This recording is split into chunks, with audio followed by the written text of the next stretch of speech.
જોઈએ કાયમી શિક્ષક, પંચમહાલને જોઈએ કાયમી શિક્ષક, ગુજરાતને જોઈએ કાયમી શિક્ષક, પંચમહાલને જોઈએ કાયમી શિક્ષક, ગુજરાતને જોઈએ કાયમી શિક્ષક, ગુજરાતને જોઈએ કાયમી શિક્ષક, પંચમહાલને જોઈએ કાયમી શિક્ષક, ગુજરાતને જોઈએ કાયમી શિક્ષક, કાયમી શિક્ષકોની ભરતી કરો, કાયમી શિક્ષકોની ભરતી કરો, ગુજરાતને જોઈએ કાયમી શિક્ષક, ગુજરાતને જોઈએ કાયમી શિક્ષક, પંચમહાલને જોઈએ કાયમી શિક્ષક, ગુજરાતને જોઈએ કાયમી શિક્ષક, કાયમી શિક્ષકોની ભરતી કરો, કાયમી શિક્ષકોની ભરતી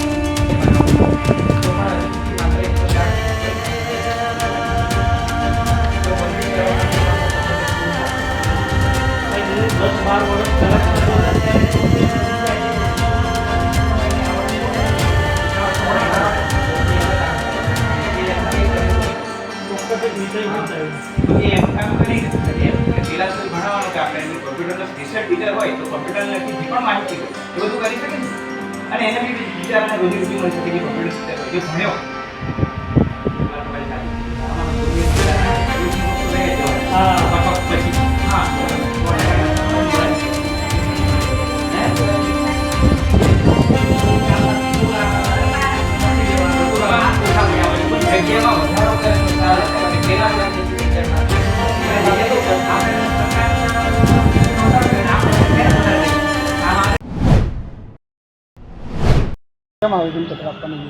हमारी एक ज मांग है कि सरकारे जो 7500 जग्यानी जे कायमी शिक्षकों भर्ती जो जाहिरात करी है एम जग्या वधारो करवामां आवे अने नोटिफिकेशन जो ऑफिशियली है ए जाहिरात करवामां आवे।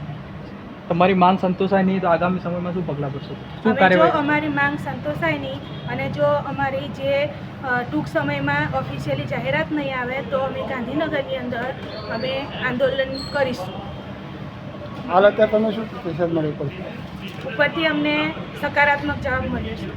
આપનું નામ? ચૌહાણ હેતલ। રજૂઆત છે તમારી? ગુજરાત સરકારે તાજેતરમાં જે 24,700 શિક્ષકોની ભરતીનું જે જાહેરનામું બહાર પાડ્યું છે એ અત્યારે તો મૌખિક સ્તરે ખાલી પ્રેસ કોન્ફરન્સમાં આપ્યું છે, એની કોઈ સત્તાવાર ઓફિશિયલ કે અધિકૃત કોઈ વેબસાઇટ ઉપર જાહેરાત આપી નથી। અને પહેલી વસ્તુ કે માધ્યમિકમાં અને ઉચ્ચતર માધ્યમિકમાં જે 7,500ની જે જાહેરાત કરી છે એ માત્ર ને માત્ર ખાલી લોલીપોપ છે। હવે 7,500માં 30 સબ્જેક્ટ છે, હવે 30 સબ્જેક્ટને વહેંચણી કરતાં ભાગમાં કરતાં 100 સીટ પણ ભાગે આપી નથી।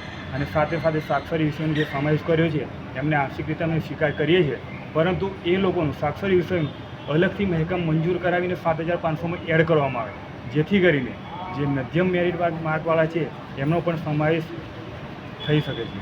અને જે 24,700નું જે જાહેરનામું છે એ અધિકૃત રીતે વેબસાઇટ પર 20 તારીખ સુધીમાં વેબસાઇટ પર મૂકવામાં નહીં આવશે અને ઓફિશિયલ નહીં જાણવામાં આવશે તો 20 તારીખ પછી અમે ગાંધીનગરમાં દરેક પેટા પાસ ઉમેદવારો અમે રજૂઆત કરવા માટે અને જરૂર પડશે અમે ગાંધીનગરમાં ધામા નાખવાના છીએ।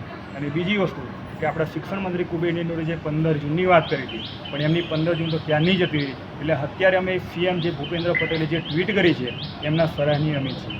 અને બીજું કે અત્યારે સીએમ ભૂપેન્દ્ર પટેલે ટ્વીટ કરી છે એટલે અમે એમના માર્ગે આવી રહ્યા છે, પરંતુ જો એ પણ નિષ્ફળ જશે અને ટાઈમ પ્રમાણે નહીં થશે તો આગળ આનાથી વધારે ઉગ્ર પ્રમાણમાં આંદોલન કરીશું અને અમારો હક મેળવીશું। અને મેઇન પોઈન્ટ કે 7,500માં જગ્યા વધારો સત્વરે કરવામાં આવે અને સત્વરે આનું નોટિફિકેશન બહાર પાડવામાં આવે। શું નામ આપનું? બારિયા નિકુલ કુમાર કિશોર। નમસ્કાર, હું તેજસ મજીઠિયા। આજે ગુજરાતના મુખ્યમંત્રી સાહેબ અને આપણા લોકલાડીલા દાદા એવા ભૂપેન્દ્રભાઈ પટેલનો જ્યારે જન્મદિવસ હોય તો 62માં જન્મદિવસ નિમિત્તે માનનીય મુખ્યમંત્રી સાહેબને જન્મદિવસ નિમિત્તે ખોબલે ખોબલે શુભેચ્છાઓ। બીજું કે ઈશ્વરને તહેદિલથી પ્રાર્થના કરું છું કે આપનું આયુષ્ય દીર્ઘ બક્ષે અને આપનું સ્વાસ્થ્ય ખૂબ જ સારું રહે એવી અંદરથી ઈશ્વરને પ્રાર્થના છે। આપના જન્મદિવસ નિમિત્તે હું તો એક સામાન્ય નાગરિક છું, એક સામાન્ય નાગરિક તરીકે હું તમને આપી શકું એવી ભેટ તો મારી પાસે છે નહીં, પરંતુ હું સારો નાગરિક બનીને રહીશ અને તમારી પાસેથી પણ આજે જન્મદિવસ નિમિત્તે તમે જે હોદ્દા પર છો એ હોદ્દા પરથી તમે અમને આપી શકો એવી તમારી પાસે સત્તા પણ છે। તો હું આપની પાસે બીજી કોઈ આશા અપેક્ષા નહીં રાખતો, પરંતુ હું એટલી એક આશા રાખી શકું કે જેવી રીતે આજે આપણા જન્મદિવસ નિમિત્તે એટલું જ કહેવા માગું છું કે ભૂતકાળમાં જે 24,700ની કાયમી શિક્ષકની ભરતી માટેની જે પ્રેસ કોન્ફરન્સ બેસેલી તમારા ટ્વિટરના માધ્યમથી પણ તમે ટ્વીટ કરેલું હતું કે 24,700ની અમે 1/8/2024થી 1/12/2024 સુધીમાં અમે 24,700ની ભરતી પ્રક્રિયા પૂર્ણ કરીશું।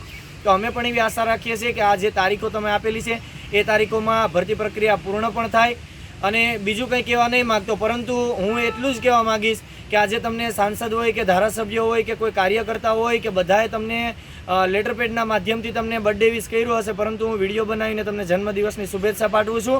હું પણ જો કાયમી શિક્ષક તરીકે બનીશ તો હું ભવિષ્યમાં તમને લેટરપેડના માધ્યમથી તમને હું બર્થડે વિશ કરીશ.